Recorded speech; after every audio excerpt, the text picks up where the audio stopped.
प्यारे बच्चों,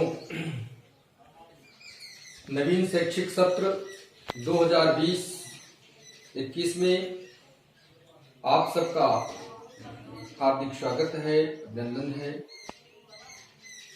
प्यारे बच्चों, आप देख रहे हैं कि हमारे देश पर 22 मार्च 2020 से कोविड-19 का एक बहुत बड़ा प्रकोप, जिसको आप ये कह सकते हैं कि वैश्विक महामारी से पूरा अपना देश ही नहीं वरन पूरा विश्व जूझ रहा है। उन परिस्थितियों में मैं आपको कॉलेज में आकर, विद्यालय में आकर पठन पाठन आपका नहीं करा पा रहा हूं। आगामी 2021 में आपको माध्यमिक शिक्षा परिषद के द्वारा इंटरमीडिएट बोर्ड का माध्यमिक शिक्षा परिषद के द्वारा हाई स्कूल की परीक्षा आपको देनी है। तो आपके दिमाग में निश्चित रूप से एक बात बनता होगा कि हमारा बोर्ड का पेपर है, हमारा पठन पाठन नहीं हो पा रहा है। अगर सामान्य परिस्थितियां रही होती तो शायद 1-2 पाठ अब तक पढ़ाए जा चुके होते, लेकिन कुछ ऐसा दुर्भाग्य रहा, हम लोग परिस्थितियों से जूझते रहे। तो हम लोगों ने तय किया कि मैं अपने छात्रों को भी ऑनलाइन जो है पढ़ाने का कार्य करूं। तो प्रिय छात्र, पहले आप ये सुनिश्चित हो लें, आप लोग कक्षा 9 पास होकर के कक्षा 10 में आप आए हुए हैं। आप अपने आप में सुनिश्चित हों कि आपको हिंदी का पाठ्यक्रम क्या है, उसका पाठ्यवस्तु का विकास क्या है, कितने अंक का प्रश्न पत्र होगा।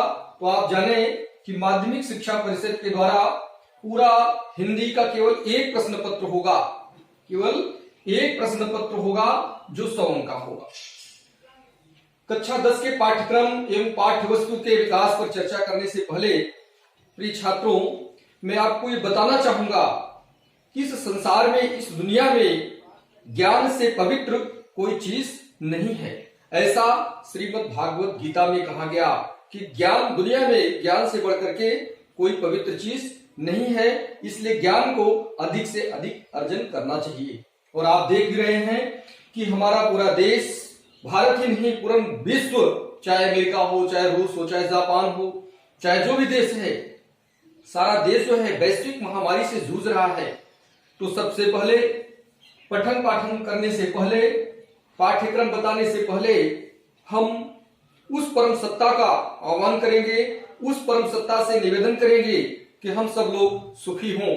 सर्वे भवन्ति सुखिनः, सर्वे सन्तु निरामया, सर्वे भद्राणि पश्यन्तु मा कश्चित् दुःख भाग् भवेत्। सबसे पहले हम सभी लोगों के सुख की कल्पना करते हुए हम सीधे अपने आते हैं मूल विषय पर, मूल संदर्भ पर। आज हमारा संदर्भ है कक्षा 10 का पाठ्यक्रम एवं पाठ्यवस्तु का विकास।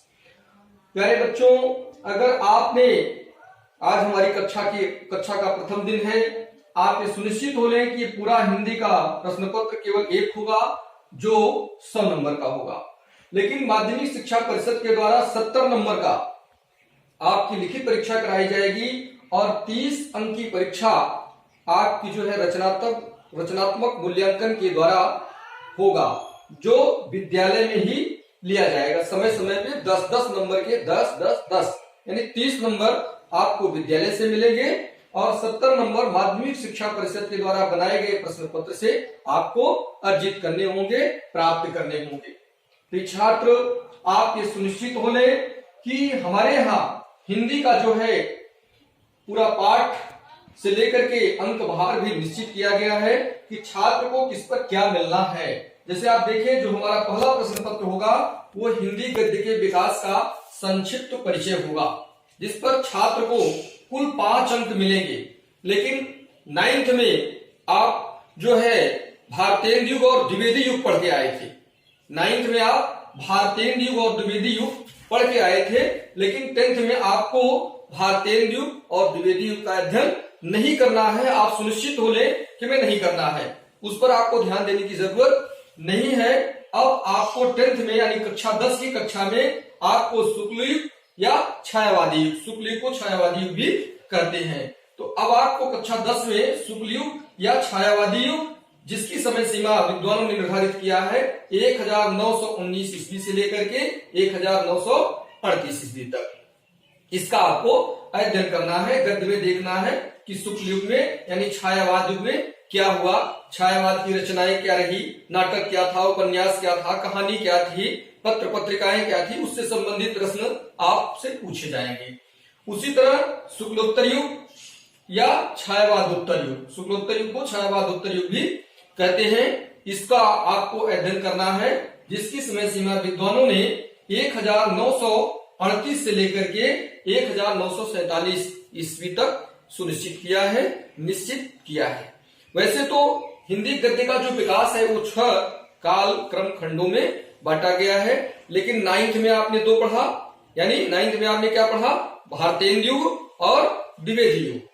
अब आपको 10th में शुक्ल युग और शुक्लोत्तर युग पढ़ना है।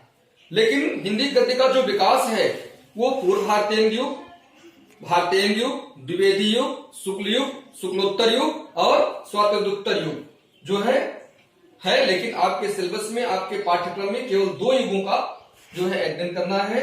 अगर छात्र गंभीरता से, ध्यान से, एकाग्रता से इन 2 युगों का अध्ययन कर लेता है तो वो 5 अंक का स्वामी हो जाएगा, 5 अंक वो प्राप्त कर सकता है बहुत सामान्य ढंग से। 5 अंक का स्वामी वो आसानी से हो सकता है केवल इन 2 युगों को अध्ययन करने के बाद। यानी कहने का तात्पर्य हमारा है शुक्ल युग और शुक्लोत्तर युग। तो दूसरा प्रश्न उत्तर नंबर 1 का ख बनता है, जैसे गद्य उसी तरह हमारा पद्य होता है। हिंदी पद्य के विकास का संक्षिप्त परिचय। यहाँ पर भी कक्षा 10 के छात्र को जो है 5 अंक प्राप्त होंगे। कक्षा 10 के छात्र को 5 अंक प्राप्त होंगे।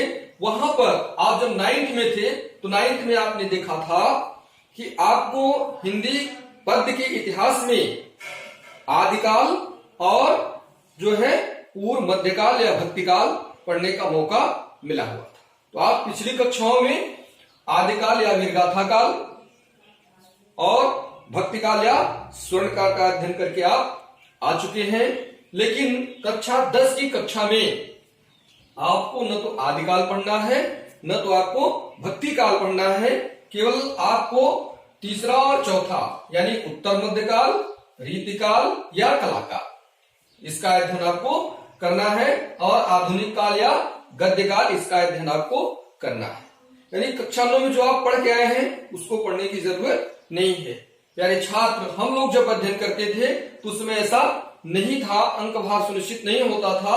हमें चारों कालों का अध्ययन, 6 गद्य के विकास का अध्ययन हमको करना पड़ता था।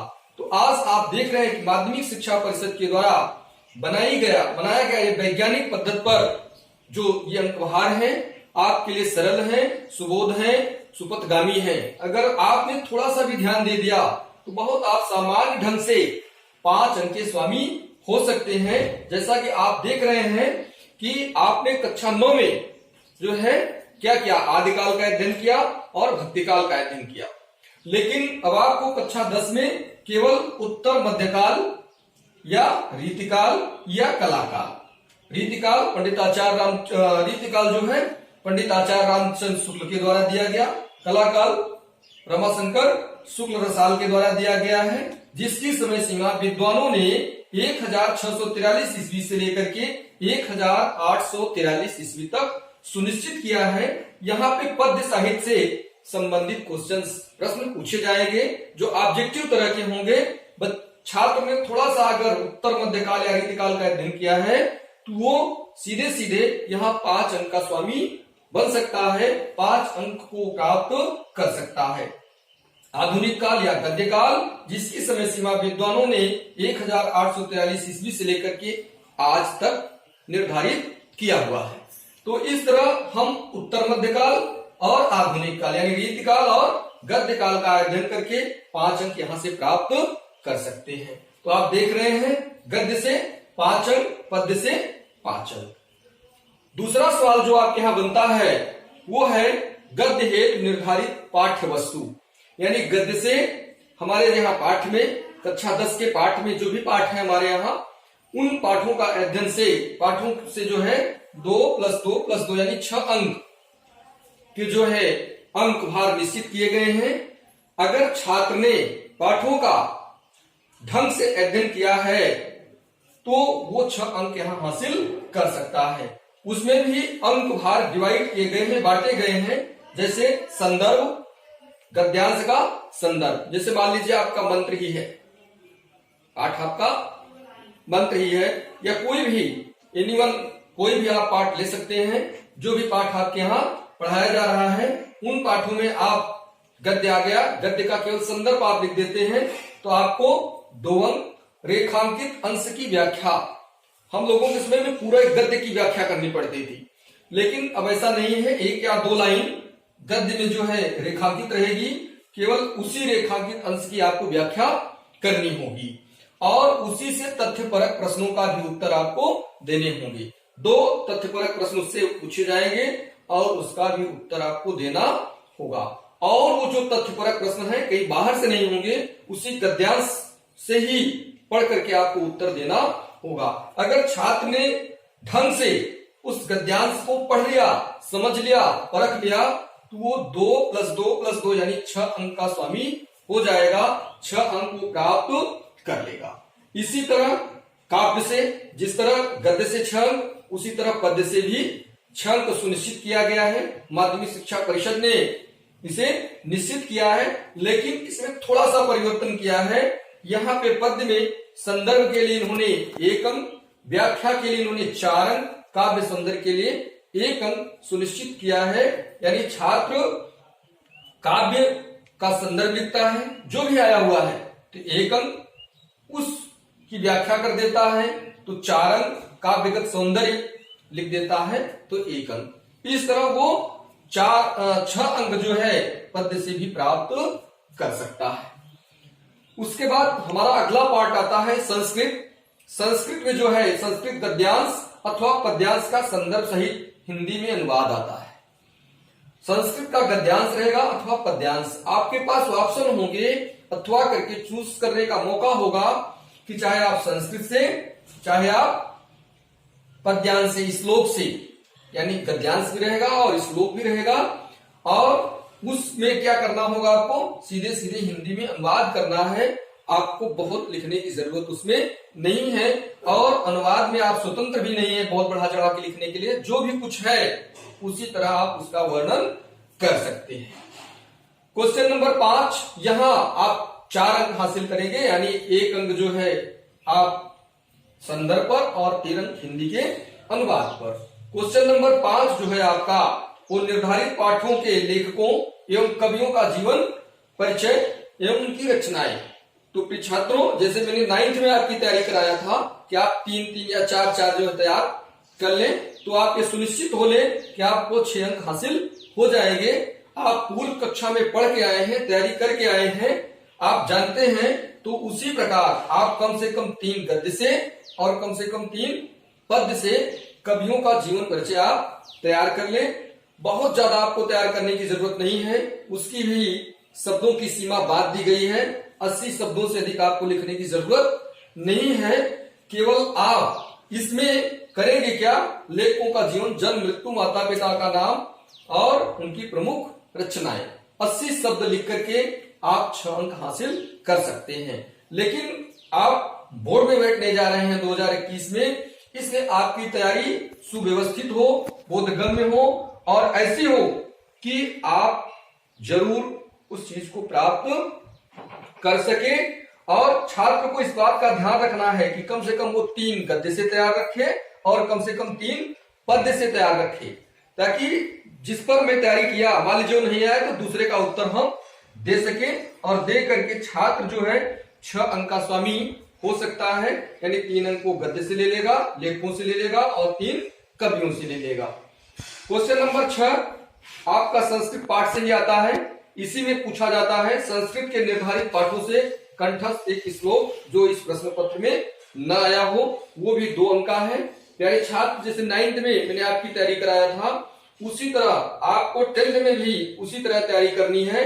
कम से कम आपको अपनी पाठ्य पुस्तक से 3 या 4 श्लोकों को कंठस्थ करना है, याद करना है और याद करने के बाद आपको लिखना भी है। कई बार आपको लिखना है, क्योंकि होता क्या है कि छात्र याद तो कर लेते हैं, लिखने में अशुद्धियां कर जाते हैं और उसमें परीक्षक उनके अंक काट लेता है।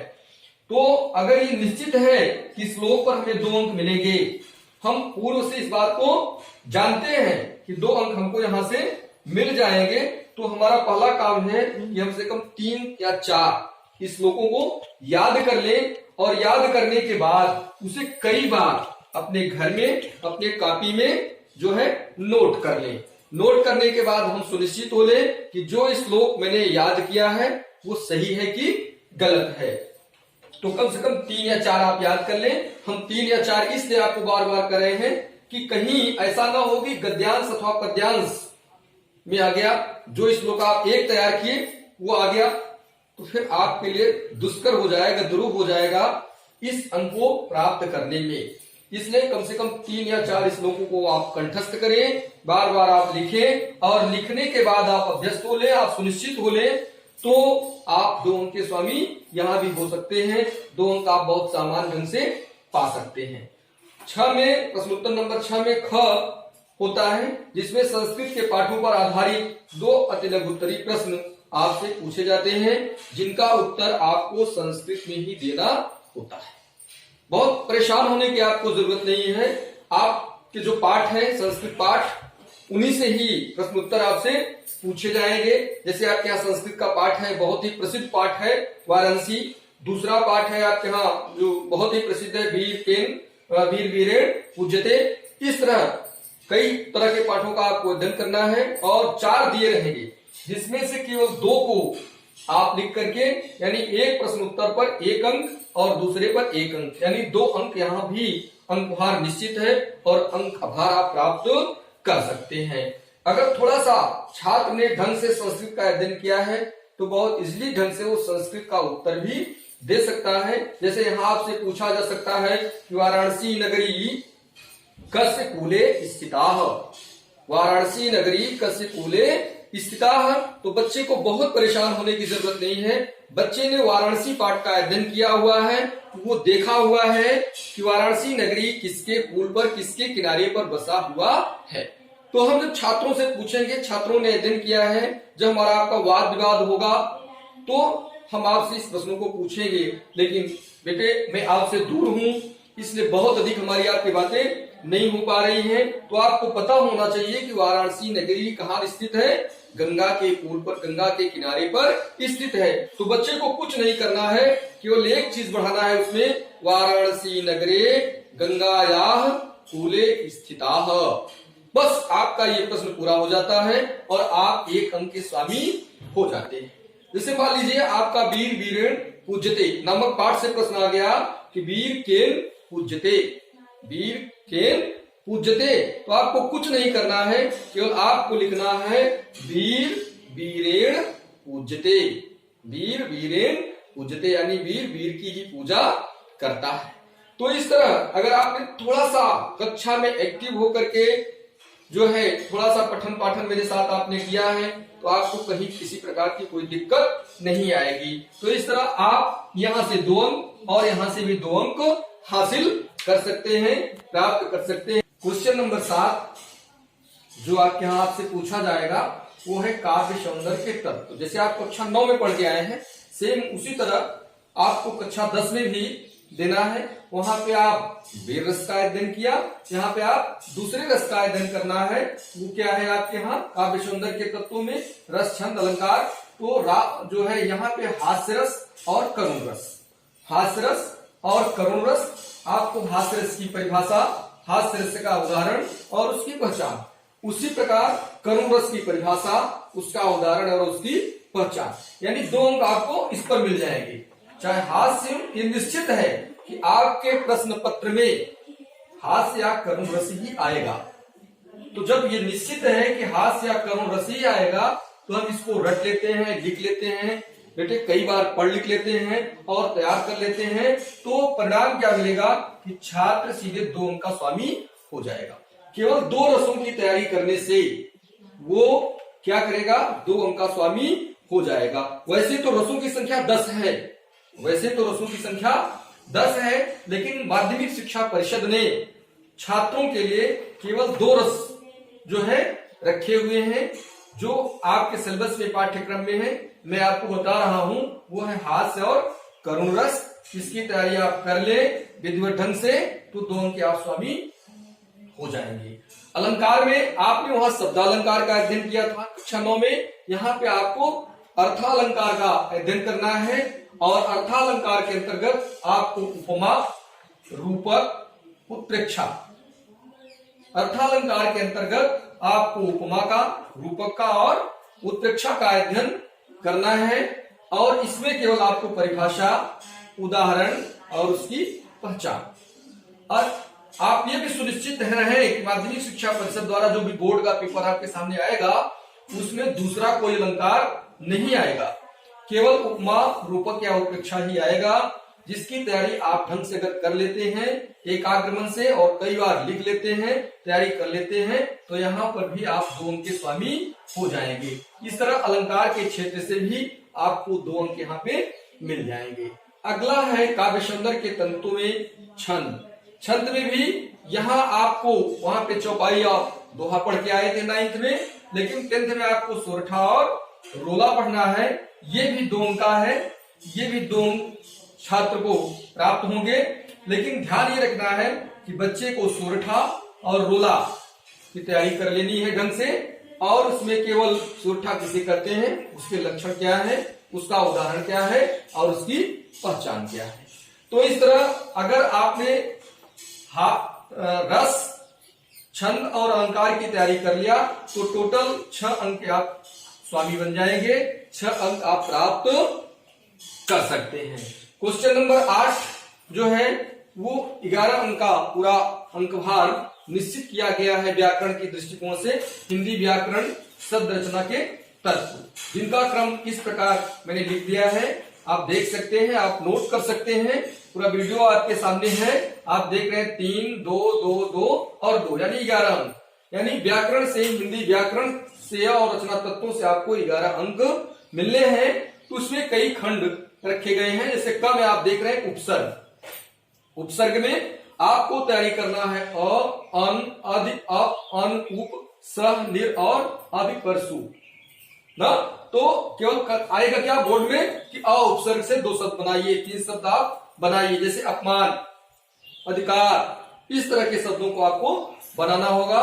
और अगर छात्र ने अपमान लिख दिया, अधिकार लिख दिया तो सीधे सीधे उसे यहाँ पे 3 अंक मिल जाएंगे। यानी 3 उसे बनाने होंगे उपसर्ग। और प्रत्यय क्या होता है, उपसर्ग शब्द के पहले होता है, प्रत्यय क्या होता है, शब्द के बाद होता है। जैसे आपके सिलेबस में, आपके पाठ्यक्रम में जो रखा गया, जैसे आई, तो, ता, पन, वा, हट और वट ना, जैसे बनावट, खसावट, इस तरह आई, पंडिताई ना, इस तरह के शब्दों से आपको शब्द बनाना होगा। और शब्द ऐसे बनाने होंगे जो सार्थक होंगे, जिनका अपना कुछ अर्थ होता है। तो इस तरह आप उपसर्ग से भी 3 अंक प्राप्त कर सकते हैं और प्रत्यय से भी आप 2 अंक प्राप्त कर सकते हैं। समास की दृष्टिकोण की ओर अगर हम देखें, समास की ओर देखें, तो यहां पर समास में केवल आपको द्वंद्व, द्विगु, कर्मधारय और बहुव्रीहि, यानी द्वंद्व समास, द्विगु समास, कर्मधारय समास और बहुव्रीहि समास, इसका आपको अध्ययन करना है, जिस पर माध्यमिक शिक्षा परिषद के द्वारा 2 अंक पूर्व निश्चित है। छात्र को 2 अंक यहाँ पे उसे मिल जाएंगे। उसमें समास की परिभाषा या पहचान पूछा जा सकता है, या आपको दे दिया जाएगा और उसमें पूछ लिया जाएगा कि इसमें कौन सा समास है। तत्सम शब्द आप पूर्व परिचित है 9 से। तद्भव जो है पढ़ के आए हैं, तत्सम तद्भव। तो तत्सम शब्दों की सूची में 9th में आपसे कहा था बनाने के लिए, आप लोगों ने बनाया भी था। तो यहाँ पर भी तत्सम शब्दों की भी तैयारी आपको करना है और पर्यायवाची शब्दों की भी तैयारी आपको करना है, जिस पर अंकभार आप देख रहे हैं पहले से निश्चित है 2-2 अंक के न। पर्यायवाची शब्द आपसे पूछे जाएंगे और तत्सम शब्द आपसे पूछे जाएंगे। इस तरह क्वेश्चन नंबर 9 आप देख रहे हैं संस्कृत व्याकरण और अनुवाद। यहाँ पर भी 8 अंक निश्चित किया गया है, लेकिन ये भी क, ख, ग और घ में डिवाइड है, यानी हर एक खंड पर 2 अंक निश्चित हैं। जैसे आप देख रहे हैं संधियों में आपको पढ़ना है यण और वृद्धि संधि। यण और वृद्धि संधि, यण और वृद्धि संधि के अंतर्गत आपको परिभाषा, उसका उदाहरण और उसकी पहचान। छात्र ने अगर यण और वृद्धि संधि तैयार कर लिया तो ये सुनिश्चित कर ले कि वो 2 अंक प्राप्त कर लिया, यानी 2 अंक का स्वामी बन गया। उसे घबराने की जरूरत नहीं है, परेशान होने की जरूरत नहीं है कि इस वर्ष हम बोर्ड की परीक्षा में जा रहे हैं। अगर वो ढंग से क्रम से पाठ्यक्रम को ध्यान में रख करके तैयारी करता है तो 100 में 98, 97, 95 अंक हासिल कर सकता है।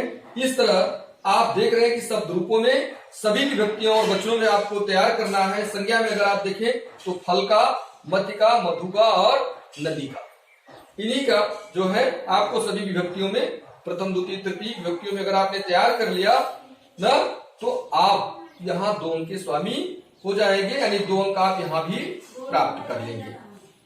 उसके बाद आप धातु रूपों में पठ है, हस है, दृश्य है, पक्ष है ना, इनको आपको तैयार करना है। लेकिन 5 लकारों में आपको तैयार करना है। किसी भी लकार से आपसे पूछा जा सकता है, लट लकार, लिट लकार, लंग लकार, लोट लकार, विधलिंग लकार, 5 लकारों की तैयारी आपको करना है। इस तरह आप यहां से भी 2 अंक, यहां से भी 2 अंक, यहां से भी 2 अंक और यहां से भी 2 अंक आप प्राप्त कर सकते हैं। यानी संस्कृत व्याकरण और अनुवाद से आपको 8 अंक यहां से मिलेंगे। हिंदी के 2 सरल वाक्यों का संस्कृत में अनुवाद कीजिए। हिंदी के शब्द आपको दे दिए जाएंगे और आपसे कहा जाएगा कि इनका संस्कृत में अनुवाद कीजिए। बहुत बड़े नहीं आते, बहुत छोटे छोटे आते हैं। अगर छात्र ने थोड़ा सा अनुवाद के नियमों को पढ़ा हुआ है, ध्यान दिया हुआ है, तो बहुत सामान्य ढंग से उसका अनुवाद वो कर सकता है। जैसे मान लीजिए आपके यहां आ गया कि वृक्ष से पत्ते गिरते हैं तो वृक्षात पत्राणि पतन्ति, तो इस तरह आप करके 2 अंक के स्वामी यहां भी हो सकते हैं। यानी संस्कृत व्याकरण पूरा 8 अंक और हिंदी व्याकरण पूरा 11 अंक, यानी कुल मिला के 11, 8, 19 अंक। अगर छात्र ने हिंदी व्याकरण और संस्कृत व्याकरण की अच्छी तैयारी कर लिया तो 11, 8, 19 अंक का वो स्वामी हो जाता है। सीधे 19 अंक गणित जैसा उसे प्राप्त हो जाता है। अगला क्वेश्चन प्यारे बच्चों जो आपके यहाँ बनता है वो निबंध का होता है, निबंध रचना का होता है।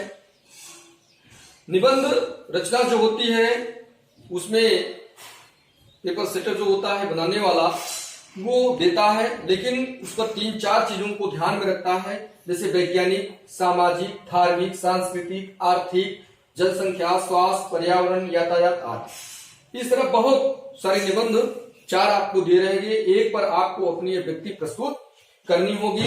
तो निबंध आपका ऐसा होना चाहिए कि शुरू में प्रभावशाली हो, पाठक जब उसे पढ़े तो उससे वो प्रभावित हो। जैसे 3 या 4 निबंध दिए हुए हैं तो आप उसी निबंध का चयन कीजिए जिस निबंध पर आपकी लेखनी चल पाए। ऐसे निबंध का आप चयन न कीजिए जिस पर आपको दूरता हो, आपको कठिनता का अनुभव महसूस हो। जैसे इस साल के लिए कोविड-19 ये निबंध आपके परीक्षा में पूछा जा सकता है, आपसे जाना जा सकता है कि आप कोविड-19 के बारे में आप क्या जानते हैं, उसके बचाव क्या हैं, उसके लक्षण क्या थे। या जैसे आप देख सकते हैं आज हमारे समाज में सबसे बड़ी जो समस्या बनी हुई है वो यातायात सबसे बड़ी, उसके बाद दूसरी समस्या बनी हुई है जनसंख्या। अगर देखा जाए तो सारी समस्याओं की जड़ अगर कुछ है तो क्या है, पॉपुलेशन ग्रोथ। अगर हमारी जनसंख्या पर विराम लग जाए, हमारी जनसंख्या रुक जाए तो शायद सारी समस्याओं का समाधान हमको आपको देखने को मिल जाएगा, हम उसे प्राप्त कर सकते हैं। तो निबंध से आप सीधे 6 अंक, अगर छात्र ने थोड़ी तैयारी किया है मेरे साथ तो 6 अंक के बजाय वो 5 अंक, 6 अंक भी। अगर बच्चे ने ढंग से प्रस्तावना से लेकर के रूपरेखा बनाते हुए उसके जो है अच्छाई और बुराई को ध्यान में रखते हुए निबंध को लिखा हुआ है 2.5 से 3 पेज, तो 6 अंक भी, 5.5 अंक भी, 5 अंक भी प्राप्त कर सकता है।